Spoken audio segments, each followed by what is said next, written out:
মানে শাশুড়ি সবার সম্বন্ধে ঈদ করবো একখানে, এটাই তো আনন্দ। ভাড়া 188 টাকা, ভাড়া লচ্ছি 200 টাকা, 20 টাকা বেশি। ঠিক আছে, আমি যাবো হচ্ছে আপনার নাগরপুর। কেমন লাগছে আসলে ঈদে বাসায় যাচ্ছেন? আর ভালোই লাগছে, খুব ভালোই লাগছে, কিন্তু গাড়িতে ভাড়াটা বেশি নিচ্ছে। 100 টাকার ভাড়া 200 টাকা নিচ্ছে। এখন কী করবো, যেতে হবে তো। কি ধরনের ভোগান্তি কাজ করছে? আর না, কোনো ভোগান্তি নাই, গাড়ির কোনো সমস্যা নাই, গাড়ি আছে, ঠিক আছে, গাড়ির অভাব নাই, গাড়ি ঠিক আছে, গাড়ি চলছে। কিন্তু ভাড়া বেশি নেওয়া হচ্ছে। ভাড়া একটু বেশি নিচ্ছে। কত টাকা ভাড়া বেশি নিচ্ছে?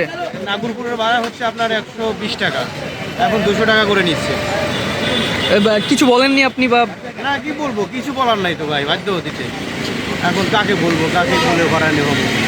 এখন ওই যে 200 টাকা করে ভরছে নাগরপুরের গাড়ি, 120 টাকা অরিজিনালি ভাড়া। এখন যেতে হবে। কি সমস্যা হয় আপনাদের? আমাদের এমনি কোনো সমস্যাই তো নেই। এবার তো খুব শান্তি মতো যাত্রী যাইতেছে আস্তে আস্তে। মনে করেন গাড়িও আমরা ভাড়াও বাড়াই নাই, চাইরাও ভাড়া বাড়াই নাই, যা ভাড়া তাই। এইটাই আমাদের 188 টাকা ভাড়া, বুঝছেন, 300 টাকা নিতেছি। এত ইয়ার চেয়ে বেশি কিছু না ভাই। অনেক যাত্রী অভিযোগ করলো যে আগে 120 টাকা করে ছিল, এখন আসলে একটু বেশি নেওয়া হচ্ছে। 120 টাকা কোনো সময় গাড়ির ভাড়া না ভাই, আমাদের চার্টার ভাড়া এটা 188 টাকা ভাড়া। কালকে আমাদের মনে করেন আজকে 3 দিন ধরে ম্যাজিস্ট্রেট আইসা অনেক কিছু তথ্য মতো নিয়ে এই করে দেখছে যে ভাই ভাড়া 188 টাকাই ভাড়া, বুঝছেন, 12-13 টাকা আর কি বেশি নেওয়া হচ্ছে। প্রতিদিন কয়টা ট্রিপ মারেন? বা প্রতিদিন এই ঈদের বাজারে ওখানে মনে করেন 4 সিঙ্গেল, আর এই ছাড়া আপ ডাউন। এমনিতে জ্বালানি সংকট নিয়ে কোনো সমস্যা আছে কিনা? বা জ্বালানি নিয়ে সমস্যা ছিল, এখন আর কোনো সমস্যা নেই, এখন প্রবলেম সলভ হয়ে গেছে কালকে। আগে গেছিলাম মনে হয় হিসাব তো 150 টাকা রেখেছিলাম। এখন তো মনে করেন বেশি নিবি, এই যে বললো কে মনে করেন একটু বেশি নিবে, কিছু কম ঈদ উপলক্ষে কেন বেশি নেয় আসলে আপনারা? বেশি নেয় মনে করেন এটা যাত্রী হিসাব করে নিতেছে, হারা হিসাব করতেছে যে আমরা তো 1 বছরই ঈদ পাইতেছি, বছরে একবারই পাইতেছি, 2টা ঈদ পাইতেছি। এই ঈদের ভিতরে আমরা 2 টাকা যদি না নিই তাহলে আমরা চলবো কেমন? বউ পোলা মিললে, বাল বাচ্চা হলে আর খাবে না।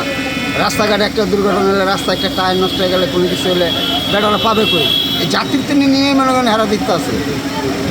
যেমন আমি যাত্রী, আমি যাত্রী দেখতাম, আমার তো মনে করেন নিতে আসেন আর 5 জন। আপনার তো বেশি যাচ্ছে, আপনার কাছে খারাপ লাগতেছে না? যে খারাপ লাগলাম, কিছু করার নাই তো। খারাপ লাগলাম মানে আরো 5 জন তো যাচ্ছে, আমি একলা প্রতিবাদ করবো, আরো জন তো প্রতিবাদ করবো না। আরো কিন্তু মনে হয় চায়া থাকবে যে নয় করতেছে, হয় করুক, আমার দরকার কি?